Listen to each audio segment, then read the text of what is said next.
जय हिंद दोस्तों, चेतना जागृति मंच पर आप तमाम दर्शकों का हार्दिक स्वागत और अभिनंदन है। जैसा कि दोस्तों आज के युवा पीढ़ी हर हमेशा गवर्नमेंट जॉब के पीछे भागता है और आप देखते हैं कि दिन प्रतिदिन अच्छी एजुकेशन ले लेने के बाद भी हमारे देश के अंदर गवर्नमेंट जॉब की कमी होते जा रहा है और ऐसी परिस्थिति में वह अपनी जीवन यापन करने के लिए उसे किसी भी प्रकार का रोज़गार नहीं मिल पाता है।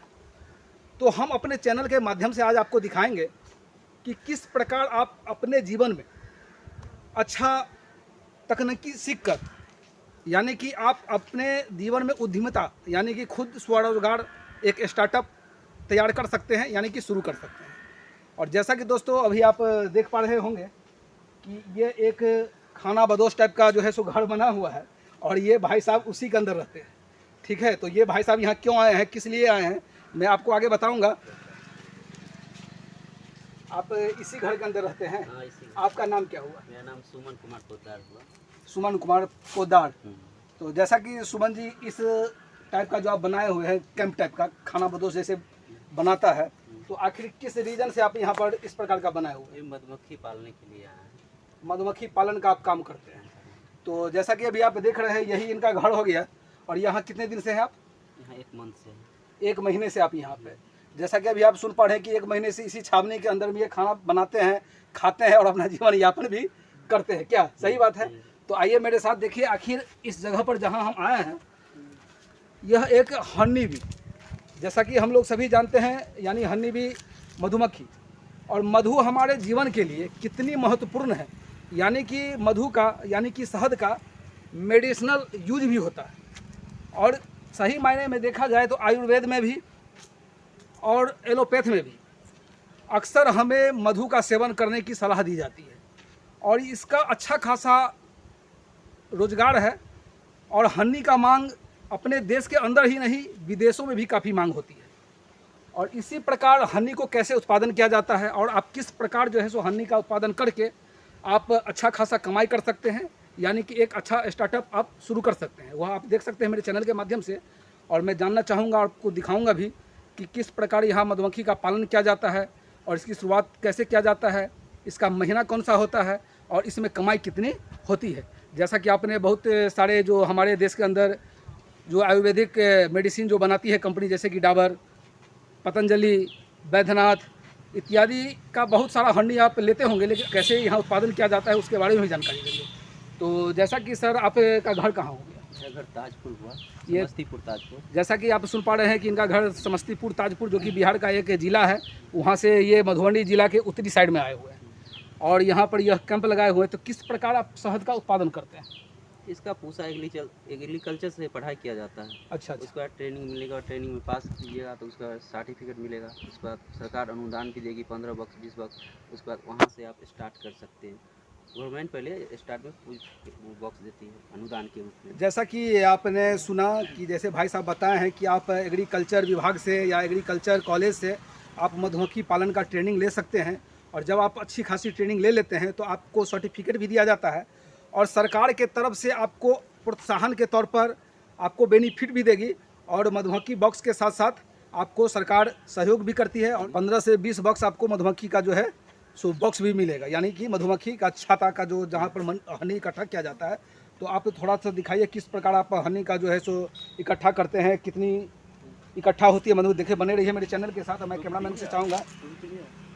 और जैसा कि अभी हमें टोपी पहनाया जा रहा है और इसे कैसे लगाया जाता है वो भी आप देख सकते हैं। कैसे लगाया जाएगा इसको?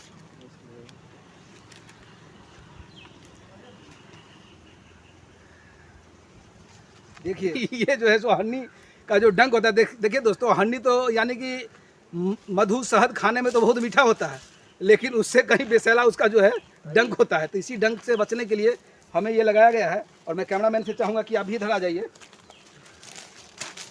ये दिखाइए। देखिए ये इसका घर हो गया। यही छाता हुआ। अच्छा। जब शहद निकालनी होती है इसको मक्खी को इसमें झाड़ देंगे और इस छाता को ले जाके वो मशीन के अंदर डालेंगे। हवा के प्रेशर ये मशीन में डालिएगा, हवा के प्रेशर द्वारा शहद निकल जाएगा। तो जैसा कि इसमें देखिए ये सब में रस है। कैमरामैन से मैं चाहूँगा कि आगे आके वो दिखलाए। थोड़ा इसमें शहद भरा हुआ है। ये शहद का पोजीशन कौन सा, ऊपर या नीचे? ऊपर में है। ये शहद का पोर्शन हो गया। उजला उजला और जैसे कि बच्चा जो देती है वो कहाँ रहता है इसका? बच्चा ही सब बच्चा हुआ, कवर वाली बच्चा हुआ। जैसा कि कैमरामैन आप आगे आइए और ये दिखलाइए, ये बच्चा वाला कौन सा कहा कवर आपने? वाली ये सब अच्छा, cover इस समय बच्चा है। हनी का बच्चा है। कितने यूनिट होगा ये लगभग इसमें? इसमें- चैनल कितना बना होगा? इसमें 9 रहती है, मतलब 9 तक आ जाती है इसमें। अच्छा, यानी कि एक बॉक्स में ना। 9 आती है, 9 छत्ता रहती है। अच्छा अच्छा। ये देखिए ऐसे बच्चा है इसमें। जैसा कि अभी आप देख पा रहे होंगे कि ये नीचे वाला जो पोर्शन है ये बच्चे के लिए है और इसमें शहद मधु इकट्ठा जो है हो रहा है। सो हो रहा है।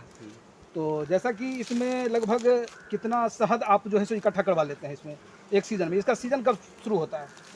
नवंबर से स्टार्ट हो जाता है जी, नवंबर से स्टार्ट हो जाता है। नवंबर से कब तक? नवंबर से मार्च तक होती है। नवंबर से मार्च तक। नवंबर से मार्च तक। जैसा कि आपने सुना कि नवंबर से शुरुआत होती है इसकी, और नवंबर महीने में जैसे कि सरसों का जो पौधा होता है उसमें अच्छा खासा फ्लावर आता है और उसी फ्लावर के तहत जो है सो हनी जो है सो इकट्ठा किया जाता है। और अभी जो सीज़न है उस आम का सीज़न है। नहीं, जमनी में आए हैं। अच्छा, अभी जामुन का यहाँ, जैसा कि कैमरामैन मैं चाहूँगा कि आप ऊपर दिखाइए, ये सारे पेड़ जो आप देख पा रहे होंगे, ये सारे पेड़ जो है सो जामुन का है।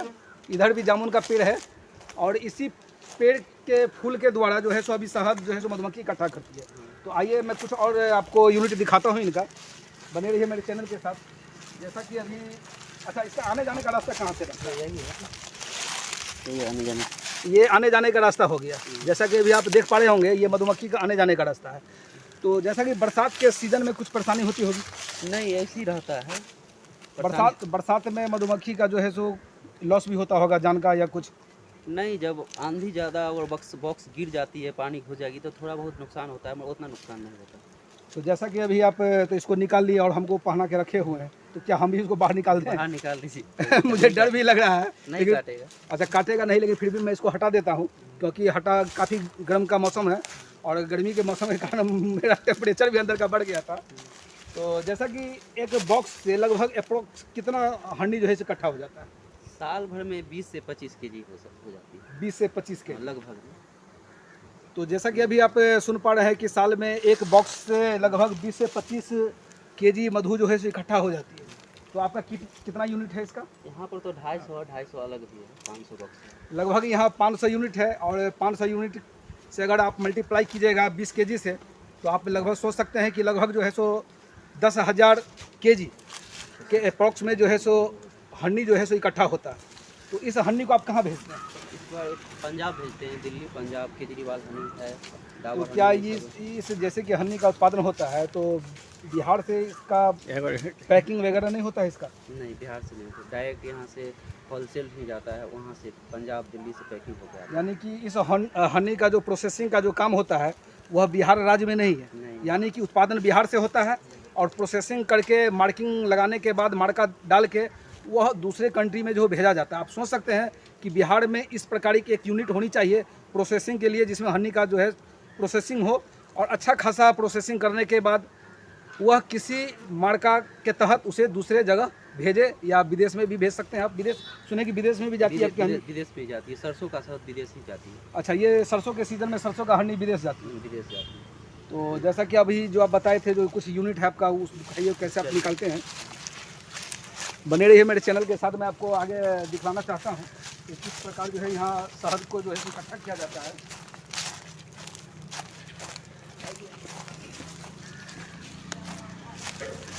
अच्छा, ये अंदर में मुझे घुसना पड़ेगा। ये देखिए, यहाँ जो जो फ्रेम दिखाए थे आपको हम, अच्छा, जैसा कि कैमरामैन अंदर दिखाइए। आप क्या बता रहे थे सर आप? वो फ्रेम जो दिखाए थे मधुमक्खी अच्छा, का, ये बॉक्स का जो छाता के बीच में जो चैनल बना हुआ था। हाँ, तो वो उसमें से जो जितना मधुमक्खी था उसको अंदर ही झाड़ देंगे ब्रश के द्वारा। अच्छा, ब्रश के द्वारा पहले आप मधुमक्खी को हटा देते हाँ, हैं। उसमें झाड़ देंगे और वो फ्रेम को इसमें ला के रखेंगे। जी जी। और इसको नचाएंगे, कैसे नचाते हैं कैमरामैन, थोड़ा दिखाइए तो इसको। इसको नचाएंगे, अच्छा अच्छा हवा के प्रेशर द्वारा ये अच्छा। शहद यहाँ नीचे गिर जाएगा। उसके बाद नीचे गिर जाएगा, फिर इसको रोक देंगे। और जो छत्ता लाए थे जो बॉक्स से, उसी में फिर उसको जाके डाल देंगे। अच्छा, उस छाता को आप उसी में लगा फिर दीजिए। फिर तो दूसरा बॉक्स का लाएंगे। आप दिखला सकते हैं जो कैसे लगाते हैं? अभी हाँ, अभी नहीं दिखला सकते, जो जिस दिन मध निकलता है उसी दिन दिखाएंगे। अच्छा, यानी शहद कब निकालिएगा आप इसका? फिर आप संडे को निकालेंगे। संडे को निकालते हैं। लगभग कितना दिन के अंदर में जो है चैनल के अंदर भर जाता है ये शहद? तो नॉर्मल सीजन है, ऐसे सीजन में 5 दिन पर अच्छा, निकालते एक बात, जैसा कि इस प्रक्रिया के द्वारा मधुमक्खी का जो जाने का डर तो नहीं रहता होगा इसमें, मतलब कि मधुमक्खी मच्छरदानी इसके अंदर मधुमक्खी नहीं आएगी। नहीं आएगी, यानी कि मधुमक्खी मरती नहीं है, यानी बसती है। मरती नहीं, वो 2% 5% मर वो जाती तो मरना ही मरना है, सही बात है। जैसा कि आपने देखा कि इस प्रोसेस के तहत मधुमक्खी जान बचाने के लिए इस यूनिट का जो है सो सहारा लिया जाता है, क्योंकि इसमें मधुमक्खी का जान जाने का परसेंटेज 2 से 5% होता है, यानी कि लगभग जो है 95% मधुमक्खी बच जाती है। और ये एक अच्छी पहल है, क्योंकि हम लोग तो जानते हैं कि मधुमक्खी वैसे भी अब धीरे धीरे हमारे वातावरण से गायब होते जा रही है, जो भी इन्वायरमेंट में पोल्यूशन के तहत वो हो या जो भी। तो जैसा कि सर एक बात अभी आप बता रहे थे कि अभी रूस और यूक्रेन में जो है सो युद्ध चल रहा है, तो उसका इफेक्ट के बारे में आप बता रहे थे कि हनी के ऊपर पड़ा है, और हनी का जो रेट है यानी कि शहद का रेट जो है सो अभी मिनिमम जो है सो काफ़ी कम हो गया है। तो उसका रेट अभी क्या है? जैसे कि पहले मार्केट में कितना था? पिछले साल तो 150 रुपया तक था, और इस साल 80-75 तक चला आया। जो यूक्रेन में साल भर से लड़ाई चल रही है, इसलिए अच्छा, यानी कि आधा रेट हो गया। बिहार से जो भी शहद का जो उत्पादन होता है वह अपने इंडिया के साथ साथ विदेशों में इसकी काफ़ी मांग होती है। और जैसा कि अभी हम सभी लोग जानते हैं कि काफ़ी सालों से यूक्रेन और रूस का जो है सो युद्ध चल रहा है, और ऐसी परिस्थिति में यूक्रेन और रूस में जो यहाँ का शहद जो जाता था उसका रेट जो है सो युद्ध के कारण इफेक्ट इस मधुमक्खी पालन पर भी पड़ा है। और जहाँ 170 रुपये केजी के हिसाब से हनी शहद बिकता था, वह आज उसका रेट 80 रुपया हो गया, मात्र 80 रुपया हो चुका है। तो दोस्तों, कहीं ना कहीं इस युद्ध का जो अभी रूस और यूक्रेन में हो रहा है उसका इफेक्ट हमारे देश के अंदर भी पड़ा है। और आप देख रहे हैं कि जो शहद 140 रुपये केजी के हिसाब से बिकता था उसकी रेट अभी 80 रुपये हो चुका है। तो यह कहीं ना कहीं लॉस का है, इसीलिए हमें विश्व शांति की बात करनी चाहिए और विश्व में शांति आनी चाहिए। तो जैसा कि आप दिखाइए शहद कहाँ इकट्ठा करते हैं।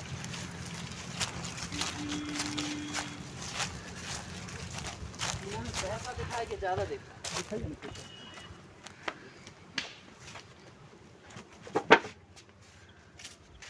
बैठिए। तो जैसा कि देख सकते हैं आप कि इस कंटेनर के अंदर लगभग कितना केजी होगा इसमें? 25 केजी होगा इसमें। 25 केजी जो है सो शहद को जो है सो इकट्ठा किया जा रहा है, इकट्ठा किया गया है। और इस प्रकार का कितना जो है आपके पास अभी? 5 है। तो ये डायरेक्ट यहाँ से पार्सल कर देते हैं आप लोग? नहीं, यहाँ से घर जाएगा, और सबका जो है ना ग्रुप का आदमी सबका इकट्ठा करके अच्छा, तब जाएगा। कितनी यूनिट जो है सो आप इस इलाके में लगाए हुए हैं? मेरा पर्सनल यहाँ 2 जगह है, और ग्रुप का भी है।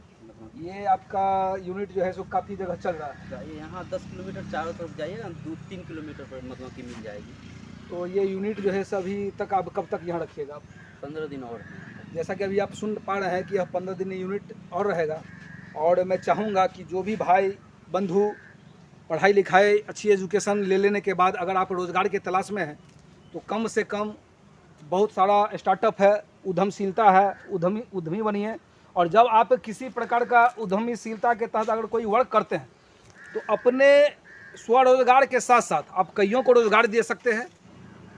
तो जैसा कि भाई साहब अगर यह रोज़गार अपनावे, यानी कि स्टार्टअप शुरू करे मधुमक्खी पालन का, यानी कि मधु इकट्ठा करने का, तो इस बिज़नेस में उसे किस प्रकार की सावधानियां जो है सो बरतनी चाहिए? जैसा कि अभी आपने बताया कि इसका सीज़न जो है शुरुआत होता है नवंबर से लेके मार्च अप्रैल मई तक। तो अगर मान लेते हैं कि अगर बरसात के मौसम हो तो उस टाइम में बहुत सारा हमारे इलाके में फ्रूट्स का पेड़ नहीं होता, यानी फूल फ्रूट्स का जब पेड़ नहीं होता है तो मधुमक्खी मधु इकट्ठा नहीं कर सकती है और वह अपना जीवन यापन और प्रजनन भी नहीं कर पाएगी। तो ऐसी परिस्थिति में आप अपने मधुमक्खी को जिंदा कैसे रखते हैं? इसको 5 मंथ जिंदा रखने के लिए चीनी खिलाना पड़ता है, चीनी का घोल बना के। यानी कि 5 महीना तक चीनी खिलाना पड़ता है? 5 महीने चीनी, 7 ही महीना ये सीजन रहता है मधुमक्खी का। जैसा कि आपने सुना कि 7 महीना तक सीजन है मधु इकट्ठा करने का, यानी कि हनी को इकट्ठा करने का सीजन मात्र 7 महीना ही रहता है। और इसके बाद क्या करते हैं आप? इसको 5 मंथ चीनी खिलाना पड़ता है, हर 2 दिन के बीच 100 बक्से प्रति 25 केजी चीनी। जैसा कि 100 बक्से पर 25 केजी चीनी का जो है प्रति मतलब कि 2 दिन के बीच में। हाँ, घोल बना के, चीनी का घोल बना के 25 केजी चीनी 100 बक्से में देते हैं। तो किस प्रकार रखते हैं आप? जैसे कि ये जो भी आप देख पा रहे होंगे, या एक प्लास्टिक का डिस्पोजल ग्लास है, एक बॉक्स में डाल देते हैं, ये ग्लास में डालते हैं हाँ, आप। शरबत से 3 गुना मोटा बना तो के इसे इसमें कैसे रखते हैं, थोड़ा आप दिखा सकते हैं? थोड़ा दिखाइए। उधर आए। जैसा कि आप देख सकते हैं कि इसे किस प्रकार जो है सो रखा जाता है। मैं कैमरामैन को चाहूँगा कि ये आगे आ जाए। ये तो भरा हुआ है थोड़ा सा, तो काटते मधुमक्खी बांटते हैं। कैमरामैन आप आगे आ जाइए। ऐसे करके डाल देंगे। इसमें आप दिखलाइए थोड़ा ऊपर फोकस करके, ऐसे जैसे कैसे रखते हैं इसको आप? अच्छा, इसके अंदर में चीनी डालते हैं आप, चीनी का घोल बना के। हाँ, और एगो पत्ता रख देते हैं इस पर, जो मधुमक्खी उठा उठा के पिएगी। अच्छा, यानी कि उस पे जाके वह पीती रहेगी और उसमें वह डूबेगी नहीं। नहीं डूबेगी। वाह वाह, बहुत काबिल तारीफ बात है ये। और देखिए भाई साहब हन्नी के व्यवसाय में जुड़े भी हैं, और जो भी हन्नी भी है यानी कि मधुमक्खी है, उनको वह बचाने का भी काम करता है, और उनकी कोशिश रहती है कि ज़्यादा से ज़्यादा मधुमक्खी वातावरण में सर्वाइव कर पाए, यानी कि मरे नहीं। जो भी इनके पास मधुमक्खी है, उस मधुमक्खी में लगभग 95% अक्सर जो है सो मधुमक्खी बचती ही है, और मात्र 5% जो है सो मधुमक्खी का लॉस होता है। और इनकी कोशिश बहुत अच्छी थी, इसके लिए इनको हम बहुत बहुत धन्यवाद देते हैं। कि हमारे बहुत से दर्शक का मन होगा कि एक रानी मधुमक्खी भी होती है, और रानी मधुमक्खी भर दिन छत्ते के अंदर बैठती है, घर ही में अंदर रहती है, बॉक्स में ही रहती है। वो काम नहीं करती, वो बाहर नहीं निकलती, अंदर ही उसका बच्चा पालना, अंडा देना, यही यानी अंडा सिर्फ रानी मधुमक्खी ही देती है, और ये सब उसका लेबर हो गया, सब वर्कर हुआ। वर्कर हुआ, लेबर हुआ, यानी कि प्रजा भी हम बोल सकते हैं। आप रानी मधुमक्खी दिखाने का थोड़ा सा कष्ट कीजिए, और देखिए कि रानी मधुमक्खी कैसा होता है। आज आप लोग भी मेरे चैनल के माध्यम से देखेंगे पहली बार कि आखिर रानी मधुमक्खी होती कैसी है। भाई साहब बोल रहे हैं कि इसमें टाइम भी लगता है, सही बात है। इतने सारे मधुमक्खी में रानी मधुमक्खी आज हम भी कभी नहीं देखे हैं, और हमें भी काफ़ी उत्सुकता हो रहा है कि आखिर रानी मधुमक्खी होती कैसी है।